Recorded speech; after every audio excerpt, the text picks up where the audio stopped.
ఆయన కృప ద్వారా మనం రక్షించాడు. హలో, మనమేదో మంచి పనులు చేసామని మనం రక్షించాలా, మనమేదో గొప్ప పనులు చేసామని మనం రక్షించాలా, మనమేదో మంచి కార్యాలు చేస్తామని దేవుడు మనం రక్షించాలా, మనమేదో పరిశుద్ధులుగా జీవిస్తామని దేవుడు మనం రక్షించాలా.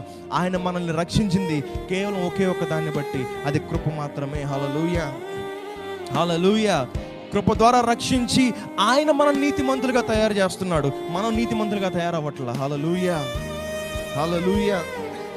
ఈరోజు చాలామంది దేవుడు ఈ కార్యము చేసి మన కృపను అనుగ్రహించిన ఇంకా మనం పాత బ్రతుకులు జీవిస్తూనే ఉంటాం, ఇంకా మనం పాత బ్రతుకులు ఆగిపోతూ ఉంటాం, ఇంకా పాత జీవితాలు మనలో ఉంటాయి, ఇంకా పాత ఆలోచన మనల్ని పరిపాలిస్తూ ఉంటాయి, ఇంకా పాత తలంపులు మనలో పరిపాలిస్తూ ఉంటాయి. మనలో చాలా మందికి పాత జీవితం వెళ్ళిపోతూ ఉంటాం. దేవుడు మనం నూతన సృష్టిగా మారుస్తున్నా సరే, దేవుడు మనం తిరిగి తయారు చేస్తున్నా సరే, దేవుడు కొత్తగా తయారు చేస్తున్నా సరే, మనం ఏమంటే ప్రభు ఇదొద్దు, నాకు పాత జీవితం చాలా బాగుంది.